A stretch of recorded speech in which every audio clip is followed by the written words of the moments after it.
أعوذ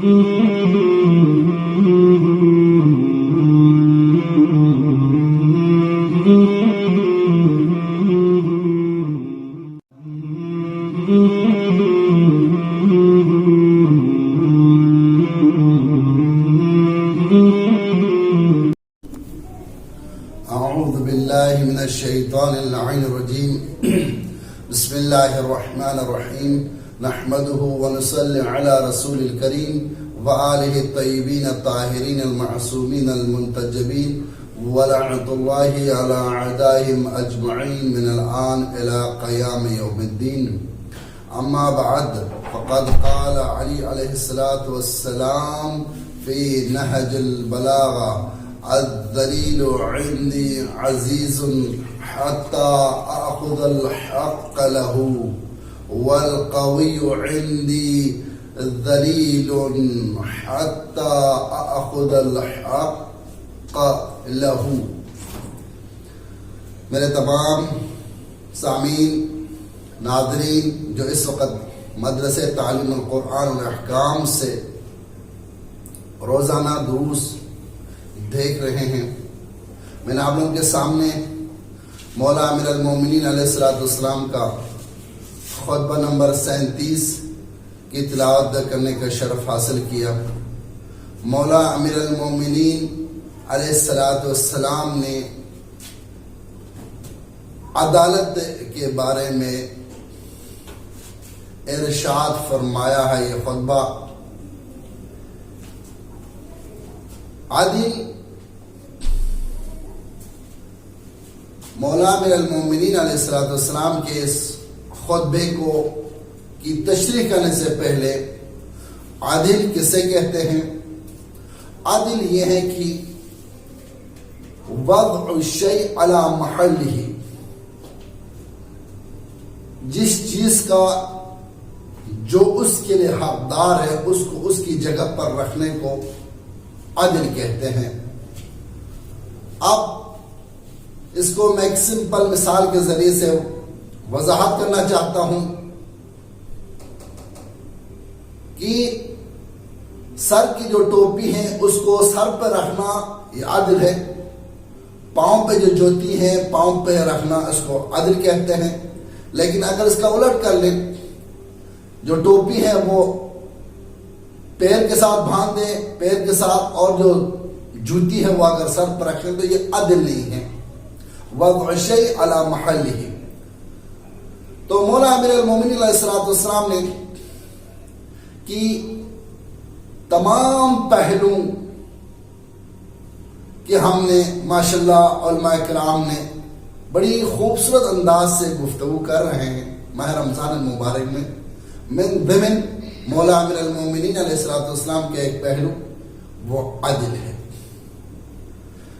مولا امیر المومنین کے عدل کے حوالے سے، چونکہ اسلام میں عدالت کی بہت بڑی اہمیت ہے، دین مبین میں عدل کی بہت بڑی اہمیت ہے. اسلام کا جو دار و مدار ہے وہ عدالت کے ساتھ ہے، دین مبین کا جو دار و مدار ہے وہ عدالت کے ساتھ ہے. آپ معاشرے میں دیکھیں، معاشرے کا جو ہے وہ عدالت پر منحصر ہے، دار و مدار عدالت پہ ہے. آپ گھر کا نظام دیکھیں، وہ اگر چل رہا ہے تو عدالت کی وجہ سے ہے. میاں بیوی کی زندگی اگر وہ چل رہی ہے تو عدالت کی وجہ سے. باپ بیٹے اولاد کی جو زندگی خوبصورت اگر ہو رہی ہے تو وہ عدالت کی وجہ سے. اور اسی طرح نظام الہی وہ عدالت کی وجہ سے. یعنی جہاں عدالت ہوگی تو وہ چیز، وہ نظام چلتا رہے گا. جہاں عدالت نہیں ہے وہ نظام نہیں چلے گا. ہر چیز، اب اللہ تعالیٰ نے ہمارے اندر جو چیزیں رکھی ہیں وہ بھی عدالت کے مطابق رکھی ہیں. ہمیں ان تمام چیزوں سے جس کے ذریعے سے، جس چیز کے ذریعے سے تمام وہ چیزیں چل رہی ہیں وہ عدالت، اس کا بڑی اہمیت ہے اسلام میں. تو ہم نے یہاں پر یہ دیکھنا ہے کہ مولا امیر المومنین علیہ السلام نے کہ 3 پہلو عدالت کے بارے میں 3 حصے. ایک، مولا امیر المومنین علیہ السلام نے اپنے چاہنے والے کے لیے عدالت کا حکم کیا کہ آپ عدالت کریں، لوگوں کے درمیان عدل کر لیں. دوسرا حصہ کہ مولا امیر المومنین نے خود عدالت کے ساتھ اپنے اندر کتنی عدالت اور عدالت کو کتنا اپنایا ہے مولا امیر المومنین علیہ السلام نے. تیسرا حصہ یہ ہے کہ ہم نے مولا کے ساتھ کیا عدل انصاف کیا ہے. سب سے پہلے آج ہم اس موضوع کو لیتے ہیں کہ مولا نے جو ہمیں عدل کا حکم دیا ہے. عدل جو کہ میں پہلے عرض کر چکا ہوں کہ اسلام کا جو دار و مدار وہ عدل پر ہے. دین مبین کا جو دار و مدار وہ عدل پر ہے.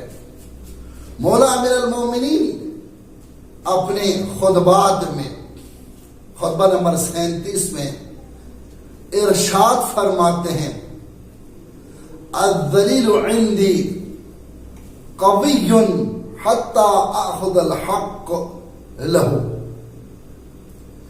جو تمہارے نزدیک اشخاص ذلیل ہیں وہ میرے سامنے میرے نظرے میں وہ چیز عزیز ہے، یہاں تک کہ میں اس کا جو حق اس سے نہ لے لوں. بڑا خوبصورت. یقین جانیے کہ نہج البلاغہ کا سمجھنا عام خاص کی بات نہیں، چونکہ قرآن کے بعد نہج البلاغہ ہے. کتنا خوبصورت مولا نے عدل کے حوالے سے ارشاد فرمایا. یعنی مثال کے طور پر ایک شخص مظلوم ہے، اس کا حق کسی ظالم نے چھین لیا ہے، تو اب ظاہر بات ہے جو ظالم عوام کے نزدیک لوگوں کے سامنے بڑا، اس کو کبھی لوگ کہتے ہیں یہ پاور والا ہے، یہ وڈیرا ہے، یہ آفیسر ہے، یہ فلان ہے، اس کے پاس پیسہ ہے، اس کے پاس دولت ہے. ظاہر بات ہے آج کل کے جو دولت مند ہیں وہ ضعیفوں سے کمزوروں سے چھین لیتے ہیں حق.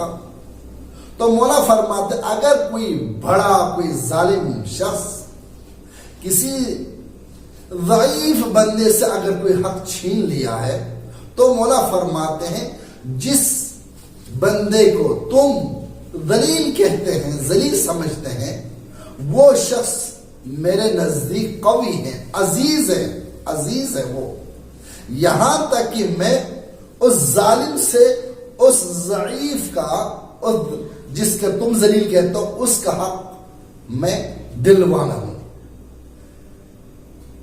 القوی عندی ذلیل ضعیف حتی اخذ الحق حق لہو. جس کو تم قوی سمجھتے ہو، جس کو تم کہتے یہ قوی ہے، یہ وڈیرے ہے، اللہ اس کے ساتھ پنگا نہیں لے سکتے ہیں، اس سے چھیڑا نہیں سکتا ہے، اس کو کچھ نہیں کہہ سکتا ہے.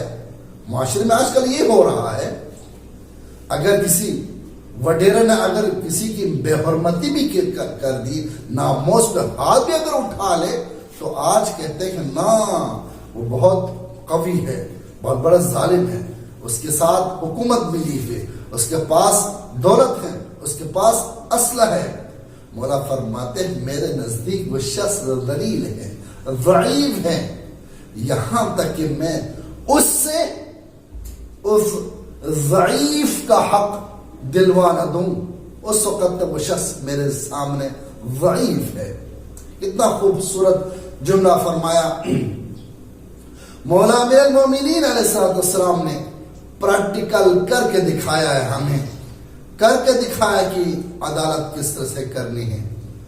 جب مولا امیر المومنین علیہ السلام کے پاس جناب عقیل آتے ہیں، عرض کرتے ہیں مولا میں پاس جو ذات ہے، خرچہ ہے بہت زیادہ ہے، گھر میں افراد کی زیادتی کی وجہ سے اور پیسہ کم ہے، لہذا آپ بیت المال سے مجھے کچھ عطا کریں۔ اس وقت مولا امیر المومنین نے جناب عقیل کی طرف کر کے پہلے نہ نہیں کہا ہے، بلکہ مولا نے ایک پریکٹیکل چیز کر کے دکھایا جس سے جناب عقیل خود سمجھے۔ مولا نے ایک لوہا اس کو آگ میں رکھ کر اور سرخ کر دیا، اور جا کر وہ لوہا سرخ جو ہے وہ عقیل کی طرف اشارہ کرتے، تو مولا امیر المؤمنین کا عقیل کی طرف اشارہ کرنا، جناب عقیل نے کہا مولا آپ کیا مجھے مروانا چاہتے ہیں، کیا مجھے جلانا چاہتے ہیں؟ اس وقت مولا امیر المومنین نے کہا اے عقیل، جس طرح تم اس دنیا کی آگ سے اتنا ڈر جاتے ہیں، خوف کھا رہا ہے، کیا میں کل قیامت میں جہنم کی آگ سے نہ ڈروں؟ کیا تم یہ سوچ کر آیا ہے کہ علی میرا رشتہ دار ہے، علی میرا قریبی ہے، جا کر میں اگر علی سے کہہ دوں تو علی کچھ مجھے دے دے گا؟ عقیل تمہیں پتہ نہیں ہے کہ بیت المال میں غریبوں کا بھی حق شامل ہے، لوگوں کا بھی حق شامل ہے۔ میں اس قیامت والی جہنم کے آگ سے جس طرح تم ڈرتے ہو اسی طرح میں بھی ڈرتا ہوں۔ تو لہذا مولا امیر المومنین کہیے ہمیں عدالت، عدل سکھانے کی عدل کس طرح سے کرنا ہے۔ عید کا موقع ہے، تاریخ میں ملتا ہے کہ مولا امیر المومنین کی ایک بیٹی بیت المال کی جو تھا اس زمانے کا جس کو انچارج، جس نے بیت المال کے انچارج سنبھالا ہوا ہے، مولا امیر المومنین علیہ الصلوۃ والسلام کی وہ بیٹی عید کی تمنا کرتی ہے کہ سارے لوگ ہیں وہ کل عید کریں گے، عورتیں عید کرے گی، لڑکیاں عید کرے گی، صاف کپڑے زیور پہنے گی، لہذا مولا کی بیٹی نے یہ سوچا، یہ واقعہ پند تاریخ میں ہے، مولا کی بیٹی نے سوچا کہ میں بیت المال سے وہ زیور عارضتاً طور پر میں لے لوں گروی رکھ کر، اور پھر عید کے بعد دوبارہ میں اس زیور کو بیت المال میں پلٹا لوں۔ مولا کی بیٹی جاتی ہے اور بیت المال کی جو انچارج اس سے وہ کہتی ہیں کہ آپ مجھے عاریتاً طور پر اس زیور کو جو کسی کا حق تھا وہ مجھے فقط عید کے دن پہننے کے لیے دے دیں، اور عید کے بعد میں پھر اس کو واپس کروں گی۔ اب چونکہ ظاہر بات انچارج جو بیت المال کو سنبھالے ہوئے تھے، اس نے کہا مولا کی بیٹی ہے، مولا کی بیٹی ہونے کے حوالے سے، جس طرح آج کل ماشاءاللہ اگر کوئی وزیر کی بیٹی اگر کہیں جائے تو اس کے لیے راستہ کھلا ہے کہ وزیر کی بیٹی ہے، تو اس نے ذہن میں یہ سوچا کہ مولا امیر المؤمنین ہے اور زمانے کا امام اور مولا کی بیٹی، سمجھ کر وہ زیور مولا کی بیٹی کو عطا کی، اور جو ہی خبر مولا تک پہنچی کہ آپ کے جو انچارج سنبھالا ہوا ہے وہ شخص، اس نے وہ زیور آپ کی بیٹی کو دی ہے، مولا نے اس کو بلایا، کہا اے شخص، واللہ میری بیٹی کے حوالے سے آپ نے اس زیور کو عطا کیے، تم نے بہت بڑا